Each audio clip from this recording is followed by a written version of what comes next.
ask you, just both of you, a follow-up in terms of that, because we see a lot of stereotypes. There's a lot of course, bias that we all have to unlearn. There's a lot of conditioning. Do you have, maybe Sairee first again, and then Abhishek, do you have some thoughts on some of these stereotypes when it comes to women and leadership? We know that, for example, a lot of people feel that women aren't good at negotiation, or women aren't good at maths. And these have been disproved time and again. But in a country like India, any stereotypes you think you'd like to bust here, Sairee, and then Abhishek?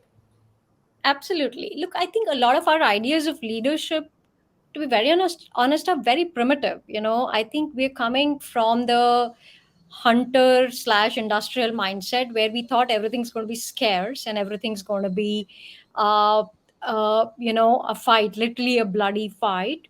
But we live in the age of knowledge, we live in the age of network effects, we live in the age of uh, a lot of innovation which probably the world has not seen as a space before. So what we're really seeing is a little bit of abundance mindset coming into play. And I know the financial world and the traditional business world doesn't tune itself to that.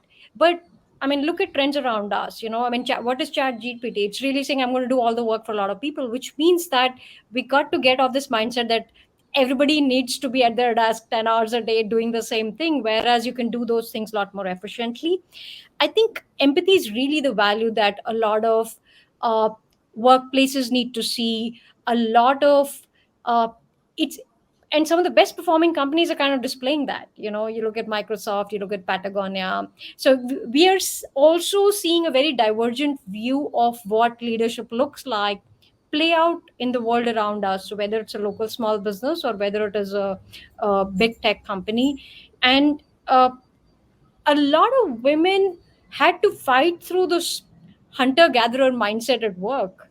I don't think the world needs it anymore. In fact, the more mature mindset is to have a high empathy, abundant mindset to say we can be sustainable, we can be profitable, and we can be a good company all at the same time without having to, fight bloody battles for everything.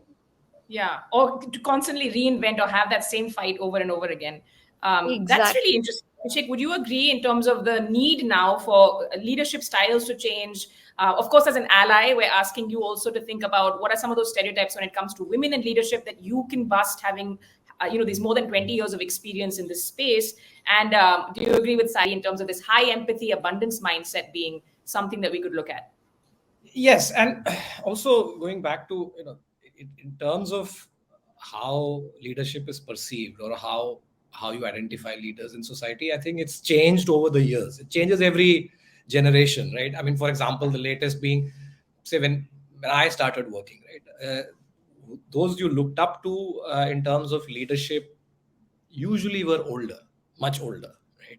What did startups do? That it turned it on its head, because most of the founders were under 30, or if not under 25, and most of their teams were much older.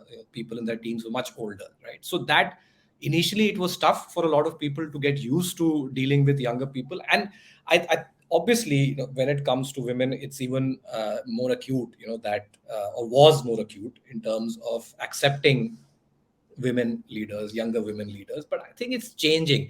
And if it doesn't change, it has to be broken, the model, right? Because unless we break and rebuild, we don't grow, especially when it comes to certain industries, certain cultures, work cultures.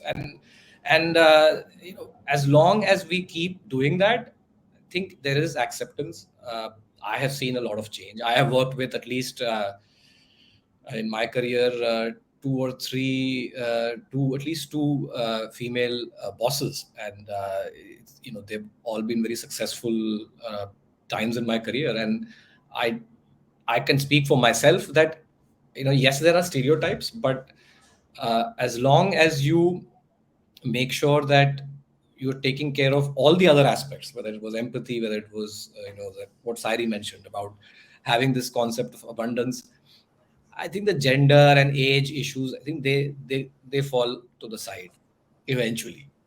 And even if they don't, you have to just keep pushing through.